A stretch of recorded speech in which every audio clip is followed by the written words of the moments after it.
ध्यान देकर नहीं बैठे।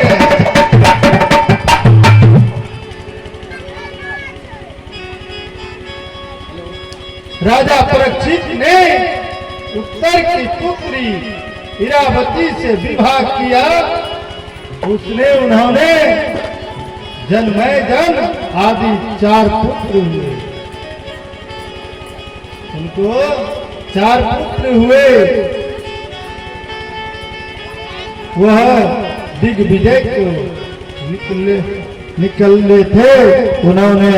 उन्हें देखा कि एक बैल कितने 3 दाग अथवा 3 पैर हैं, पास ही बैठे एक क्षुद्र ने पहले से ही काट दी है।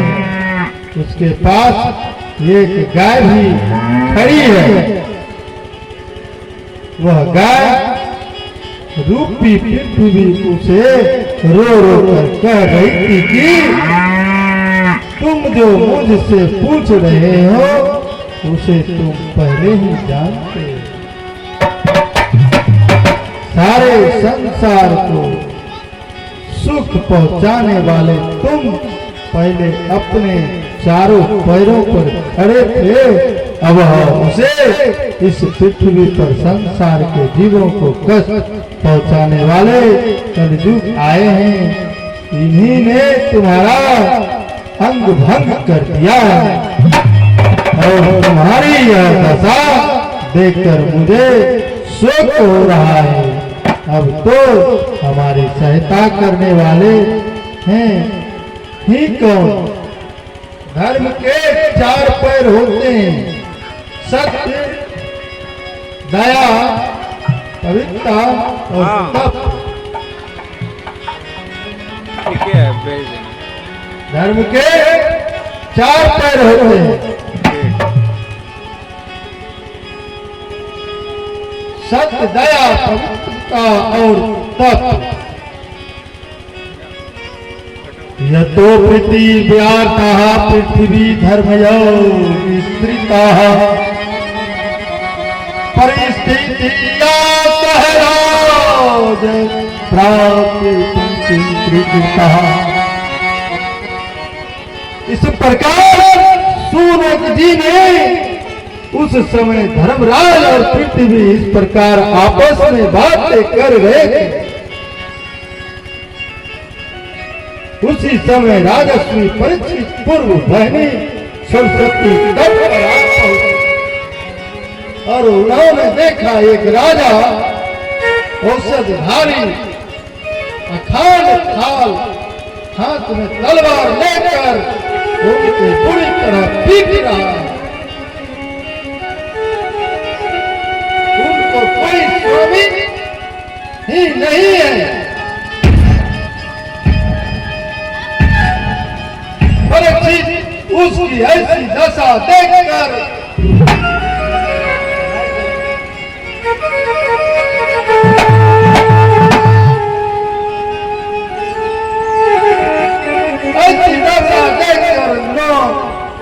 उन्होंने अपने धनुष उठाकर मेघ के समान गंभीर ललकारता हुआ कहा, अरे दुष्ट तू ठारो, मैं अभी तेरे भक्त किए देता हूं। तू नीचे मेरे शासन में रहकर इन गरीब और असहाय पर अत्याचार कर रहा है। अवश्य बंद करने का युग है। जब कलयुग ने देखा कि परीक्षित अब मुझे मार ही डालेगा, तब वह उनके चरण में लेट गए। ध्यान देंगे और धन्यवाद की उनकी प्रार्थना करने लगे। राजा परीक्षित बड़े दयालु और शरणागत रक्षक थे। उन्होंने उसे मारा नहीं। राजा ने हंसते हंसते हुए कहा, जब तू शरण में आया है तो अब अर्जुन के वंश में तुझे किसी से भी भय नहीं।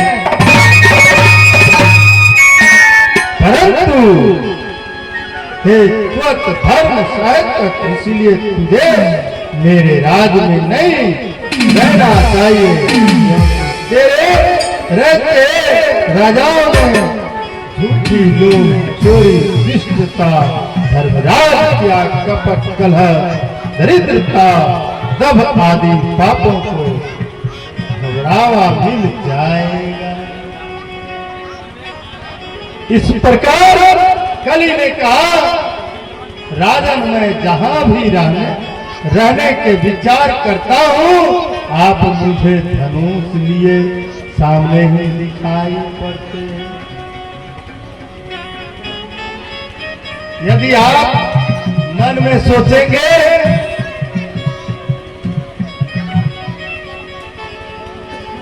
मैं किसी का चोरी करने जाता हूं,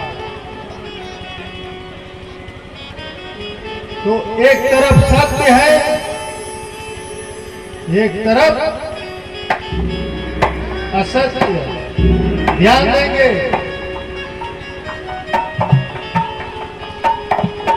आप चोरी करने के समय यह भी देख रहे हैं हमने गलत कर रहा, अब फिर भी आप चोरी कर रहे हैं।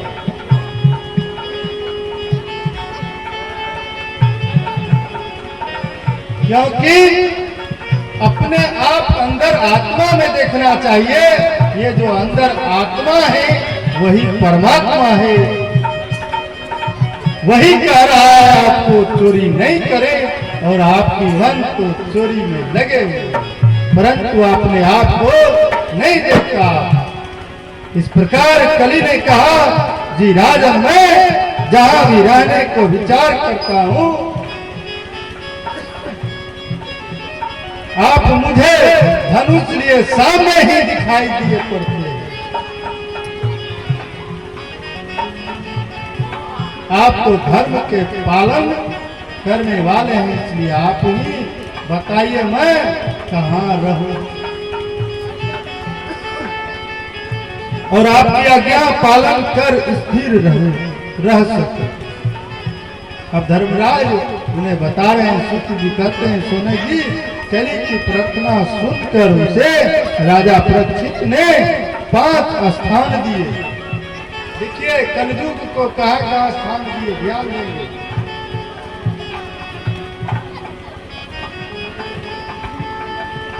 एक धृतकीरा और दूसरा मेधपान, यानी जहां आप शराब पीते।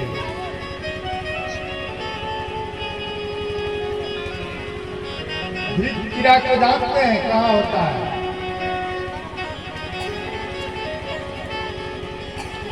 एक धृतकीरा, दूसरा मद्यपान, तीसरा स्त्री संग और चौथा हिंसा और पांचवा सुरवर। ध्यान देंगे, यह भागवत में बताया गया है।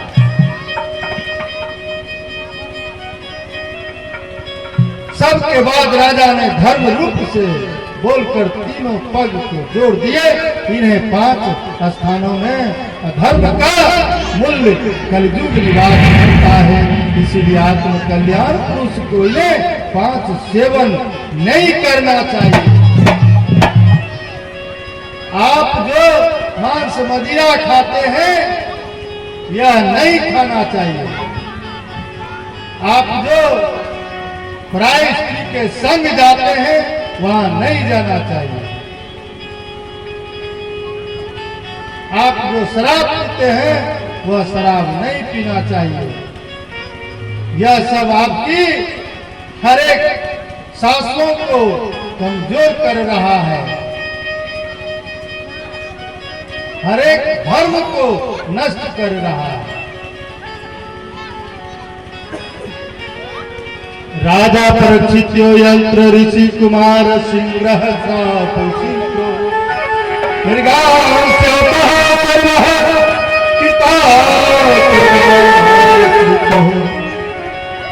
इस प्रकार जी कहते हैं, हे जनक जी, ऋषि जब तक पृथ्वी पर राज परीक्षित सम्राट ने रहे कब चार और व्याक हो जाने पर कलयुग का कोई प्रभाव नहीं पड़ा। एकाद धनी साक्षी हम विचरण मृग्यात बने ही कृता मृग्यात युनिशान है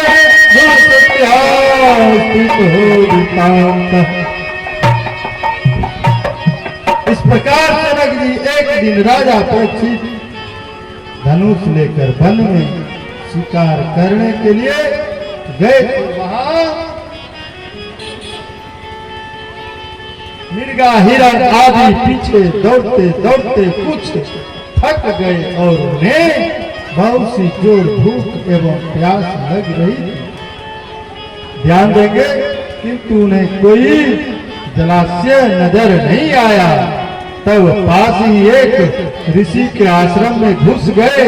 वहां मुनि अपने मन में इंद्र प्राण और बुद्धि का एकाग्रित करके प्रभु को ध्यान कर रहे थे और योग अवस्था में उन्हें यह सब पता नहीं था कि यहाँ कोई आया है। राजा पर कली का प्रभाव होने के कारण क्रोध हो आया। वह अनाप शनाप बातें हुआ। आश्रम में वहां बाहर निकला, सामने ही एक नृत्य सर्प देखा और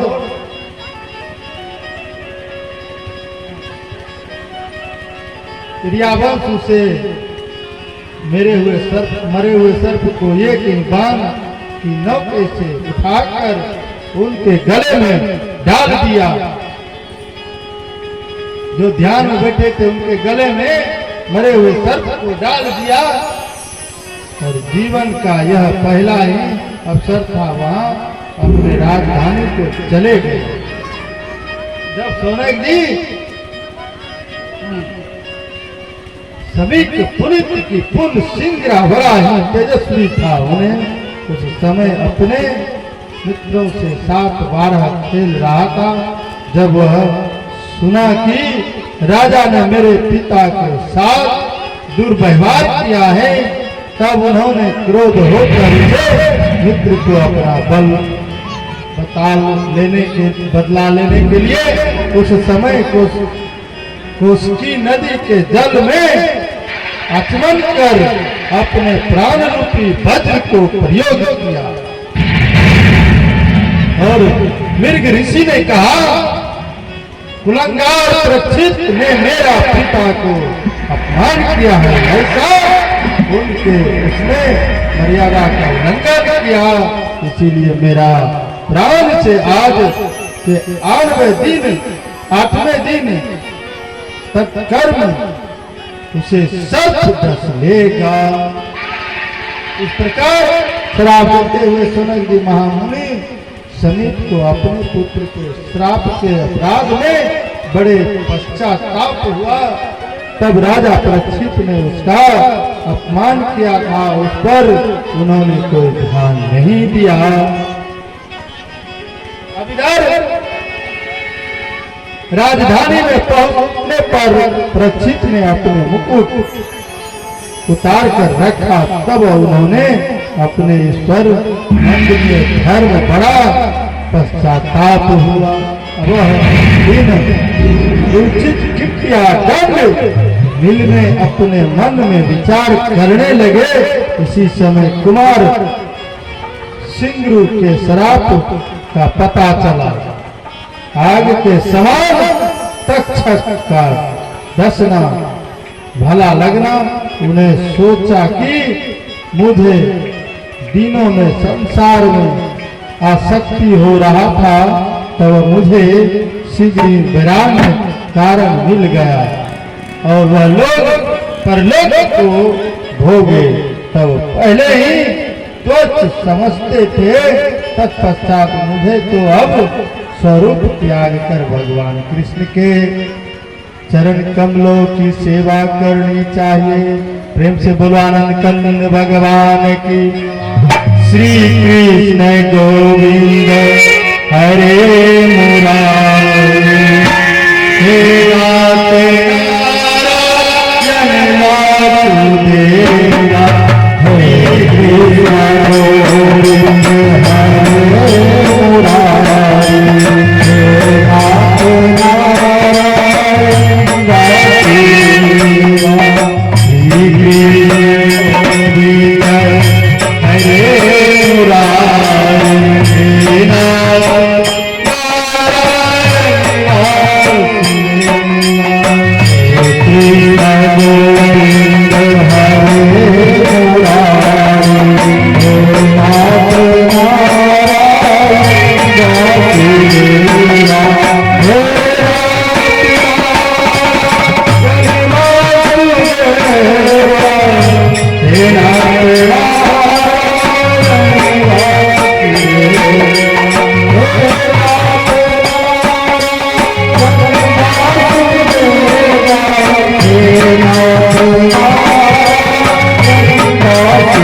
इस प्रकार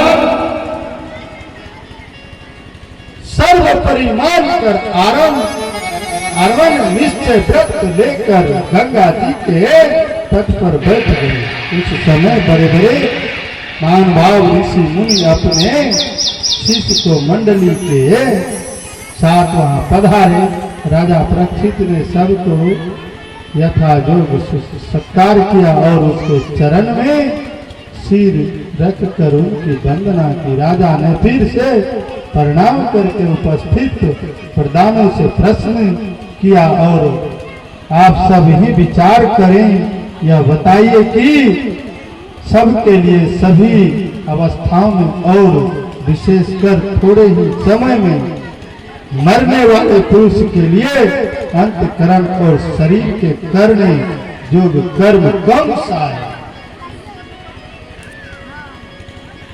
तत्र भाव प्रदत्त भावनहं व्यासं तो प्रियोदतः काम्याक्षो न पृच्छत्यो लक्ष्यंग है।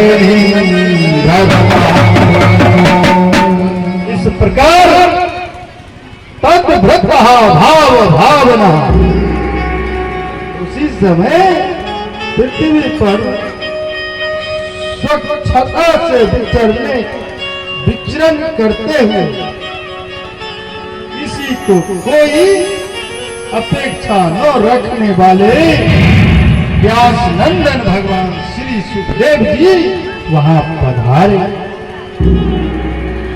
ध्यान देंगे वे वर्ण तथा आश्रम के बाह्य चौहन से रहित एवं आत्मित भूत संकृत थे और बच्चों को आश्रित में उसे घेर रखा था। उनका शेष अद्भुत था। 16 वर्ष की अवस्था थी। राजा परीक्षित ने श्री सुखदेव जी को सिर झुकाकर प्रणाम किया